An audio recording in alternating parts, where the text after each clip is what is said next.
Banyak orang salah kaprah juga. Monopoli itu nggak dilarang gitu. Yang dilarang itu adalah praktek monopoli. Tapi kalau PLN itu sebenarnya monopoli juga. Semakin dia besar, semakin dia bisa mengontrol harga, mengontrol pesaing gitu. Bukan kontrol pesaing ya, merugikan pesaing, supplier kompetitor juga, ya, kompetitor gitu. Diciptakan persaingan semu nih, kira-kira perusahaan boneka segala macam. Di set supaya gue jadi pemenang 1, lo nanti pemenang 2 ya, pemenang 3 ya, kan gitu. Udah di set tuh nomor 1, 2, 3-nya. Nah, itu menang, itu masuk itu.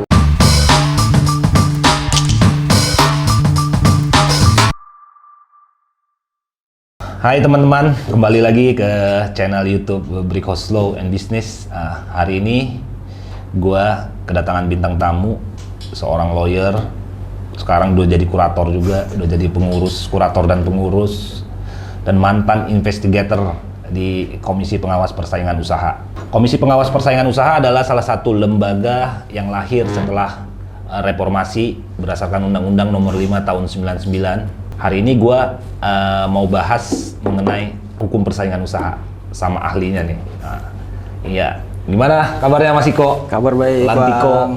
Kan sebagaimana kita ketahui lah ya, setelah reformasi itu kan lahir namanya Lembaga Komisi Pengawas Persaingan Usaha. Ya. Berdasarkan Undang-Undang Nomor 5 Tahun 99 lah. Nah, KPPU itu sendiri apa sih, Mas? Lembaga bantu negara kalau istilah hukumnya ya, lembaga bantu negara yang membantu dalam ranah eksekutif di bawah presiden dia, di bawah presiden di bidang persaingan usaha. Nah, kalau persaingan usaha sini kan masuknya sebenarnya ke hukum persaingan usaha ya kalau kita secara akademisinya ya. Nah, persaingan usaha yang diperiksa lah boleh dikatakan yang di bawah Komisi Pengawas Persaingan Usaha tadi itu perkara-perkara apa aja tuh, Mas? Macam-macam. Jadi kalau ngomong soal tugas ya, dan kewenangan. Tugas dan kewenangannya ya. Tugas dan kewenangan KPPU basically bisa terbagi jadi 2 besar. 1, penegakan hukum, kedua, kebijakan persaingan. Kedua itu. Jadi ada penegakan hukum, ada kebijakan. Betul, kebijakan. Kalau kebijakan itu terkait dengan kebijakan pemerintah. Terkait dengan sektor apapun, cuma masih ada kaitannya dengan persaingan. Tapi mungkin lebih spesifiknya kalau kebijakan pemerintah karena dia ini persaingan usaha, berarti kebijakan-kebijakan yang berhubungan dengan pelaku-pelaku usaha. Betul, pasti ya. multisektor. Iya. Lebih ke ekonomi ya. Ekonomi, betul. Iya, nggak mungkin ke politik kan, Mas? Nah, yang kedua nih penegakan hukum. Penegakan hukum yang memang sudah ada dugaan pelanggaran, nah masuknya ranahnya ke situ. Oh, berarti kalau penegakan hukum. Ini kan tadi ngomongnya pelanggaran. Pelanggaran apa aja nih kalau yang ada di KPPU itu? Basically sebenarnya ada 3. Kalau best practice di semua negara. Jadi gini, KPPU sendiri setiap negara yang pengen maju lah katakanlah ya, dengan berorientasi ekonomi pasar pasti punya lembaga persaingannya sendiri. Nah, Indonesia KPPU gitu. Kalau ada juga di Singapura punya sendiri, di Australia punya sendiri, di Amerika punya sendiri, di Jepang punya sendiri, macam-macam lah. Justru mereka itu jauh sebelum kita udah ada. Cuma kita harus bangga juga nih, KPPU merupakan lembaga persaingan pionir di Asia Tenggara. Gitu. Pertama kali dan merupakan pionir. Oh, justru kita lebih dulu daripada Singapura ya? Betul. Betul. Pertama kali di Asia Tenggara dan banyak menjadi rujukan lah untuk lembaga-lembaga persaingan yang lain di Asia Tenggara. Itu. Nah, kembali ke tadi kewenangan dalam bidang penegakan hukum ya. Penegakan hukum. Perkaranya macam-macam, Mas. Sebenarnya kebanyakan memang persekongkolan tender. Persekongkolan tender, terus kemudian ada juga perkara terkait dengan monopoli. Terkait dengan kartel, dan bahkan yang terakhir ini terkait dengan keterlambatan pemberitahuan akuisisi dan merger. Monopoli itu sendiri apa sih? Monopoli itu penguasaan pasar 75% atau lebih. Jadi ada satu produk, anggaplah minyak goreng lah ya. Minyak goreng umpamanya. Minyak goreng itu 75% pasarnya dikuasain oleh satu pelaku usaha atau satu kelompok pelaku usaha yang terafiliasi. Satu kelompok pelaku usaha itu apakah bisa satu perusahaan, satu pemegang saham, atau terdiri dari beberapa perusahaan gitu? Iya, bisa juga terdiri dari beberapa perusahaan yang saling terafiliasi. Jadi kepemilikan sahamnya sama-sama juga. Terafiliasi atau apakah bisa juga dimaksud dengan terafiliasi adalah dalam satu organisasi? Bisa juga. Bisa juga. Satu grup lah. Satu grup ya. Biasanya gitu kan, kalau orang lazim menyebutkan satu grup gitu. Cuma yang harus banyak orang salah kaprah juga, monopoli itu nggak dilarang gitu. Yang dilarang itu adalah praktek monopoli. Tapi kalau PLN itu sebenarnya monopoli juga tuh. Nah, itu beda cerita itu. PLN kan udah monopoli. Kita nggak ada di Indonesia yang bisa listrik itu yang ke konsumen ya. Konsumen semuanya harus melalui PLN. Nggak ada yang nggak. Makanya monopoli nggak serta-merta dilarang. Yang dilarang adalah praktek monopolinya. Nah, praktek monopolinya sendiri seperti apa yang dilarang itu, Mas? Nah, kalau dalam kasus PLN misalnya itu monopoli alamiah. Gitu. Jadi memang karakter industrinya memang seperti itu gitu loh. Kalau dibebaskan justru malah carut marut. Gitu. Nah, yang dilarang seperti apa? Praktek monopoli itu penyalahgunaan atas posisi monopolinya dia. Contohnya seperti apa tuh, Mas? Misalnya, ketika dia sudah menguasai pasar, dia bisa mengontrol harga. Harganya jadi lebih tinggi, kualitas servisnya jadi asal-asalan, nggak ada inovasi, jadi konsumen dirugikan. Nah, itu yang dilarang. Jadi kalau ada satu perusahaan atau sekelompok perusahaan yang sudah menguasai 75% pasar, yang akan dilakukan penegakan hukumnya adalah apabila perusahaan tersebut terindikasi memainkan harga, yang menentukan harga mereka. Harganya jadi luar biasa mahal. Gitu. Jadi harusnya harganya 1.000 umpamanya. Dia bisa taruh harga 1.100, 1.200, sementara konsumen nggak ada pilihan lain kan? Betul. Lebih parahnya kan kadang excessive price atau keuntungan berlebih yang diterima itu bisa 100%, 200% dari ongkos produksi misalnya. Luar biasa itu kerugian konsumennya. Nah, itulah yang hal-hal seperti itu yang ingin dicegah oleh KPU. Itu kalau monopoli ya?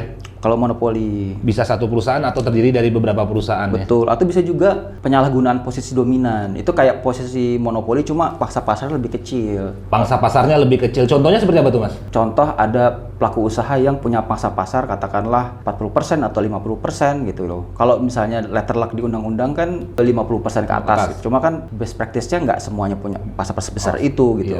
Nah, posisi dominannya itu misalnya ada suatu industri pangsa pasar kecil gitu, misalnya 10%, dia punya 40% sendiri gitu loh. Dan dia paling besar kan di market itu gitu loh. Nah, itu kalau memang sekali lagi ya, posisi dominan ataupun monopoli nggak salah. Yang salah adalah perilakunya atas posisinya tersebut. Nah, yang berakibat merugikan konsumen ya. Betul, karena kan secara teoritis semakin dia besar, semakin dia bisa mengontrol harga, mengontrol pesaing gitu, bukan kontrol pesaing ya, merugikan pesaing, supplier, kompetitor juga ya, kompetitor gitu. Itu monopoli, kalau monopoli ya. Monopoli dan posisi dominan. Kartel sama monopoli sama nggak, Mas? Beda. Beda ya. Beda. Kalau monopoli itu dilakukan oleh satu pelaku usaha. Kalau contoh kasus di Indonesia yang pernah terjadi apa tuh, Mas? Monopoli? Iya. Misalnya terkait dengan pengelolaan bandara, pengelolaan pelabuhan. Kayak Angkasa Pura ya, Angkasa Pura itu bisa ya. Betul. Terus pelabuhan adalah Pelindo biasanya kan. Biasanya itu kan dikuasain oleh mereka kan. Makanya monitoringnya adalah bagaimana dia men-treat pelaku usaha pesaing dan konsumennya, apakah harganya excessive price, berlebihan atau gimana gitu. Jadi parameternya di situ. Nah, kalau misalnya kartel itu adalah kerjasama antar pelaku usaha yang saling bersaing. Gitu. Yang dipengenin dari hukum persaingan kan saling bersaing nih. Iya. Tapi bersaing dalam arti sehat ya. Arti sehat, betul. Jadi ketika misalnya Bang Hari jualan martabak nih, saya jualan martabak gitu loh. Kan yang sementara yang ada di desa itu di tempat itu cuma kita berdua gitu. Kan idealnya kita akan saling bersaing, harganya variatif. Kualitasnya juga saling bersaing, terserah mau pakai bahan baku kualitas, servisnya harusnya bersaing juga. Betul. Kan? Nah, dan tentunya akan dinikmati oleh konsumen kan gitu, dinikmati oleh masyarakat. Nah, ketika nggak ada persaingan itu, kita sama-sama harganya, jadi ya konsumen mau nggak mau kan ya nggak ada pilihan. Dan pasti kalau udah kartel gitu, pasti harganya tinggi.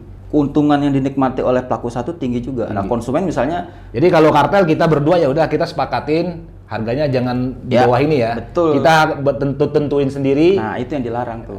Harganya umpamanya harusnya harganya bisa 10.000, ya udah kita buat tentuin aja 11.000. Kita nggak boleh. Lu terserah mau jual di atas 11.000 nggak berapa. Tapi minimal harga di angka 11.000. Bisa. Bahkan kalau perkara kartel SMS yang zaman dulu tuh. Itu yang kan dulu pertama kali. Betul. Semua operator kan 350 rupiah harganya. Sama rata semua, nggak ada persaingan. Ya itu kan kena itu. Iya. Itu tadi udah monopoli, udah kita kartel udah. Nah, satu lagi persekongkolan tender. Persekongkolan tender. Nah, kalau persekongkolan tender sendiri apa tuh, Mas? Persekongkolan tender basically sebenarnya ada kartel. Sebenarnya sama, cuma kalau di persekongkolan tender bidang usahanya udah spesifik terkait dengan proses pengadaan atau lelang. Nah, lelang swasta maupun pemerintah ya? Betul, sama aja. Bisa ya? Bisa. Jadi lelang-lelang yang diadain oleh swasta juga bisa dimasukin ke KPPU Bisa, juga? banyak terjadi. Oh, oke. Bahkan sekitar 70-80% kasus di KPPU itu ya Lelang persekongkolan swasta? tender. Persekongkolan tender justru banyak? Iya, persekongkolan tender. Maksudnya tender-tendernya nggak harus tender-tender yang diadain pemerintahan aja kan? Pemerintah atau BUMN ya? Iya. Semua tender swasta murni, Ya, bisa itu juga bisa? Bisa masuk itu. Biasanya kalau di persekongkolan tender itu perkaranya mengenai apa aja tuh, Mas? Biasanya terkait dengan proses kolusinya, penetapan pemenang Menang lelang. tendernya, Oh. gitu. Nah itu kan kadang ada campur tangan panitia di Iya. situ, atau juga memang Apalagi kalau persaingan antar pesertanya gitu, diciptakan persaingan semu nih, kira-kira perusahaan boneka segala Boneka. macam, di set supaya gue jadi pemenang 1, lo nanti pemenang 2 ya, pemenang 3 ya, kan Iya. gitu, udah di set tuh nomor 1, 2, 3-nya, nah itu menang, itu masuk itu. Oh, ya sebagaimana kita ketahuin juga teman-teman, mungkin kalau di pemerintah ya ini udah bukan rahasia umum juga ya. Tender atau lelang-lelang pemerintah itu quote and quote kan banyak diatur juga Ya. kadang. Lo naruh harga segini, nanti gua naruh harga segini, si A, si B, si C ditaruh harganya segini, nanti pemenangnya sebenarnya udah arahnya udah ada kan. Iya, makanya dekat dengan isu kolusi dan isu korupsi. Makanya dalam beberapa kasus KPPU melimpahkan ke KPK atau ke Kejaksaan. Kalau yang udah telat buktinya mungkin. Kalau ya. memang ada unsur korupsinya, Iya, biasanya iya. di situ. Nah, biasanya kalau di persekongkolan tender itu kan mayoritas berapa persen tadi, Mas, perkaranya? 70-80%. Paling banyak ya? Paling banyak. Karena kan KPPU punya 2 channel nih. Iya. Dia bisa nerima laporan, dia bisa inisiatif. Nah, yang laporan Dari ini 70% tadi yang perkara di KPPU adalah inisiatif atau laporan? 60% dari laporan lah, 40% inisiatif. Dalam melakukan pemeriksaan umpamanya persekongkolan tender, apakah KPPU bisa masuk ke lembaga umpamanya anggaplah Pemda atau anggarannya adalah APBD atau PPBN ya, bisa pemerintah kementerian atau Pemda, pemerintah daerah. Itu bisa masuk ke dalam itu juga untuk meminta dokumen data. Bisa. Diperbolehkan juga. Diperbolehkan di undang-undang termasuk dari kewenangannya itu. Nah, berdasarkan pengalaman surat dokumen. Mas Iko dulu selaku investigator ya di KPPU, itu pasti didukung nggak oleh pemerintah? Kalau bicara undang-undang kita Ya. pemerintah harus mendukung dong. Harus mensupport. Kewenangan yang penting meminta dokumen, cuma nggak ada kekuatan paksa untuk itu. Oh. Sayangnya di situ. Makanya kemudian didukung oleh apabila tidak memberikan dokumen segala macam bisa dilaporkan ke polisi atau ke penyidik. Cuma yang dilaporkan ke polisi atau penyidik itu adalah tidak mau menyerahkan dokumen. Yang diminta. Itu tadi bukan beda sama ini ya. Beda kalau penegakan hukum dalam hukum pidana kan. Ya. Itu kalau penyidik dalam melakukan proses penyelidikan maupun penyidikan, kalau kita minta dokumen nggak dikasih, ya dia bisa melakukan penggeledahan. Ya, ada kekuatan memaksa di situ. Ada kekuatan memaksanya. Nah, kalau di KPPU sendiri gimana nih? Nggak ada ya? Nggak ada. Jadi mungkin itu jadi satu kendala juga. Salah satu kendala. Cuma memang makin kesini kepatuhan dan awareness makin meningkat lah ya. Jadi terutama perusahaan-perusahaan besar itu makin sukarela menyerahkan dokumen gitu. Ya, termasuk bagaimana dia membuktikan kan mau nggak mau kan dia harus transparan kan gitu. Kalau memang dia gini Mas, kalau dia pelapornya adalah dari para peserta lelang, pasti mereka udah punya dokumen dong. Jauh lebih enak melakukan pemeriksaannya. Dan satu lagi, pelapor itu dirahasiakan. Oh, nggak boleh KPPU dibuka. wajib merahasiakan pelapor. Itu dijamin undang-undang. Kalaupun memang si pelapor mau publish dirinya sendiri ya silahkan. Cuma yang jelas KPPU sendiri nggak akan pernah ini ya. Selalu tutup rapat itu pelapor siapa. Nah, kalau di dalam KPPU itu ada namanya pejabat, bisa dibilang pejabat ya, atau investigator dalam melakukan pemeriksaan semua perkara, mau monopoli, mau kartel, mau persekongkolan tender, itu ada namanya investigator. Nah, investigator itu apa tuh, Mas? Alat bantunya komisioner. Jadi kan KPPU itu punya komisioner yang dipilih oleh pemerintah dan DPR selama 5 tahun sekali. Nah, itu dibantu oleh sekretariat. Sekretariat itu salah satunya adalah investigator tadi. Baik dalam proses penyelidikan, penuntutan, itu tadi dibantu oleh para investigator ini. Ya, jadi di dalam hukum acara persaingan usaha itu ada yang namanya investigator melakukan penyelidikan atau ya dan di dalam proses investigasi persidangannya nanti ada proses persidangannya juga ya. ada Yang namanya adalah penuntutan ya. ya Karena pemeriksaan. ini teman-teman, hukum acara persaingan usaha adalah hukum acara yang sangat spesifik lah, berbeda. Dia ada kayak pidananya, ada kayak perdatanya. In general sebenarnya bisa dibilang lebih dekat ke perdata, cuma pendekatan pembuktiannya lebih ke pidana. Kenapa? Karena di situ ada kepentingan publik. Jadi dicari adalah kebenaran material. Kalau di perdata kan kebenaran formil di atas kertas, Yes. ya kan. Nah, kalau di persaingan karena menyangkut publik, menyangkut masyarakat, menyangkut konsumen, jadi pendekatan pembuktiannya lebih condong ke pidana. Oh, jadi tugas investigator itu tadi ya, seperti penyidik tugasnya. Berat itu. Bisa memanggil apa? Melakukan pemeriksaan pelapor, memeriksa terlapor, memeriksa saksi-saksi, memeriksa ahli-ahli. Iya, betul. Pemerintah juga bisa dimintain data. Termasuk nanti di persidangan dia melakukan penuntutan atau ini ya? Kalau bahasa undang-undangnya sih pemeriksaan, Kan? Cuma kalau di KPPU nyebutnya sering persidangan. Persidangan. Kenapa persidangan? Karena memang udah kayak persidangan gitu. Yes. Jadi investigator KPPU-nya sebagai penuntut lah dalam tanda kutip, ada pihak terlapornya, kemudian di tengah-tengah ada majelis komisi yang seolah-olah seperti majelis hakim lah kalau di pengadilan. Jadi udah konsepnya udah kayak. Jadi majelis komisi sidang pidana. adalah pasti komisioner KPPU. Komisioner. Jadi komisioner KPPU adalah diseleksi oleh pemerintah, yaitu di bawah presiden. Nanti akan dipilih oleh DPR. Dia persis sama seperti KPK. Betul. Komisioner KPK. Ya. Diseleksi dulu, nanti setelah diseleksi, begitu lolos, dibawa ke DPR. DPR yang akan menentukan. Dan dipilihlah 9 pasti ganjil sih. 9 komisioner. Jadi yang memimpin persidangan di dalam KPPU adalah komisioner KPPU. Tapi nggak semuanya. Kan ada 9 tuh. Iya. Kan pasti dibagi beberapa iya. kan. Persidangan seperti biasa, seperti Iya, hukum acara perdata. Biasa 3, bisa 3, bisa 5 Bisa ya. 5, betul. Ya pasti ganjil. Karena untuk memutus kalau ada dissenting opinion pasti ada yang Penentunya lah gitu. Yang mana yang ini seperti ini aja, seperti apa? Persidangan perdata dan pidana di pengadilan aja. Terus ini tadi Mas, tadi kan kita udah bahas nih. Ada persekongkolan tender, monopoli dan kartel. Nah, selain itu ada lagi nggak pemeriksaan yang biasanya diperiksa oleh KPPU? Kalau yang tren yang sekarang ya, itu keterlambatan notifikasi akuisisi atau merger itu tuh yang banyak. Padahal sebenarnya itu cuma kesalahan administratif aja, dalam arti cuma telat mendaftar. Telat memberitahukan aja gitu loh. Karena kan kalau di undang-undang 30 hari sejak efektif yuridis itu harus. Sebenarnya ini banyak juga notifikasi perusahaan akuisisi, hampir semua yang diakuisisi banyak yang nggak pasti, yang kalau mau diaudit semua banyak yang nggak. Ini asumsi saya ya, asumsi gua sih pasti banyak yang nggak lapor. Karena kan kalau kita ngomong merger dan akuisisi, yang terpenting adalah persyaratan merger dan akuisisinya sudah terpenuhi berdasarkan undang-undang PT. Ini kan hanya administratif aja, tapi ada dendanya Mas ya? Ada dendanya.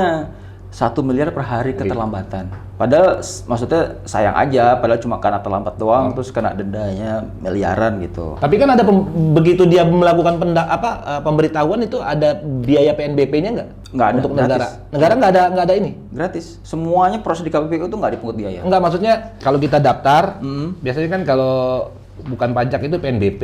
Itu ada bayar biaya PNBP? Nggak ada. Nggak ada ya? Nggak ada. Padahal justru lebih enak ya? Ya udah daftarin aja ya? Iya. Coba itu istimewa KPPU itu. Semua proses itu mau masukin laporan, masukin notifikasi merger gitu loh. Itu free semuanya. Tapi menarik juga Mas, tadi kalau investigatornya adalah dari KPPU. Iya. Semua acara persidangan sekretariat dari KPPU.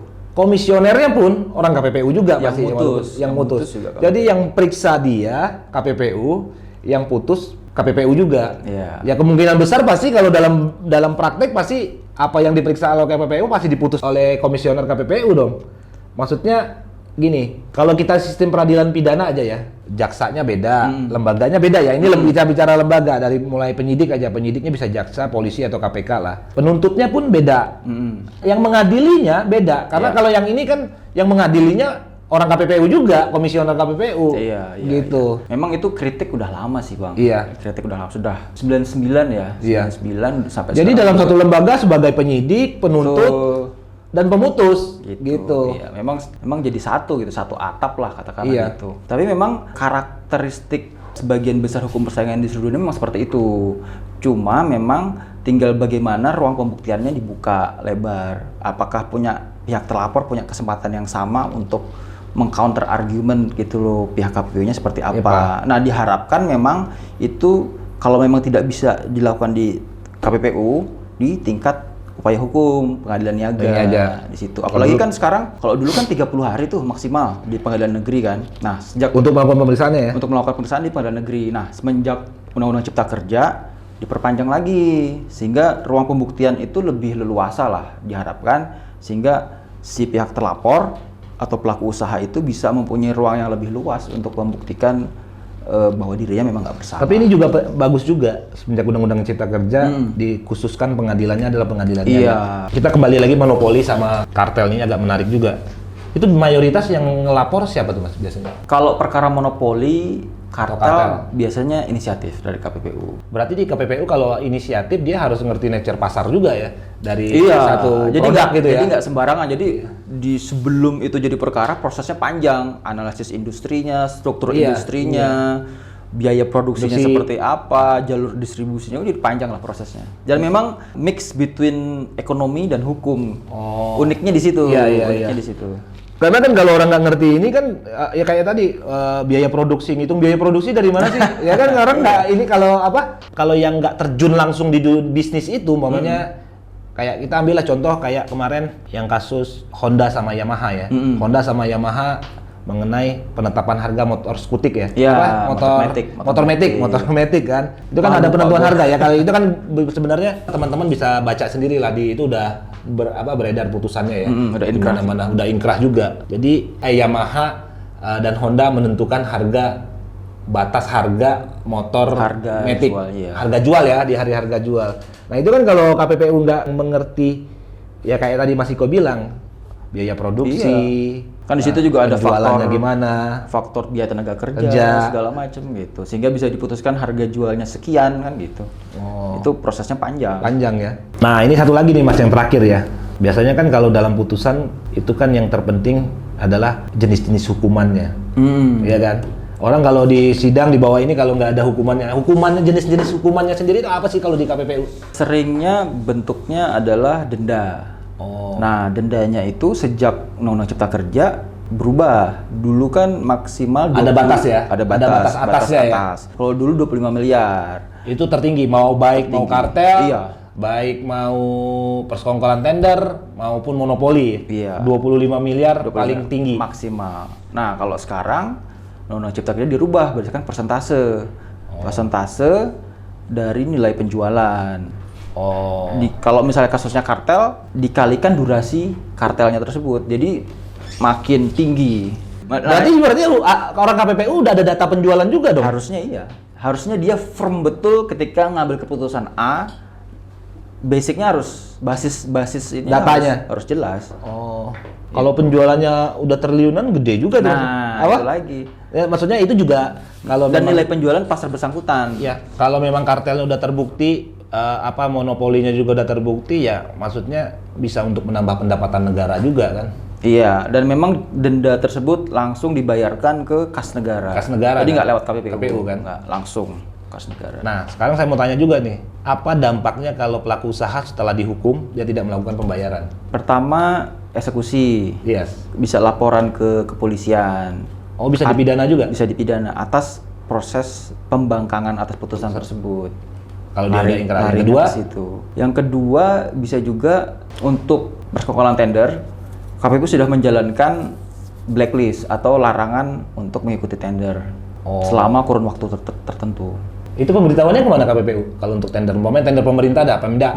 Kalau Pemda? Misalnya Pemda setempat udah menunjuk pemenang, biasanya mereka nyuratin ke KPPU. Benar nggak PT ini sudah ada sanksi nggak administratif? Pernah dijatuhi sanksi nggak? Sudah berakhir belum sanksinya gitu? Atau bisa juga kan KPPU sinergi dengan LKPP juga, dengan Kumham juga. Sinerginya udah online maksudnya? Terutama Kumham iya, makanya KPPU bisa mendeteksi merger akuisisi yang melewati batas. Itu mereka bisa monitoring aktif, ya mereka kirim surat ketika udah digital juga ya? Iya. Kerjasamanya udah dalam bentuk digital ya? Iya, mereka sudah inline sama sistem Kumham. Oke, udah thank you banget Mas, udah datang hari ini.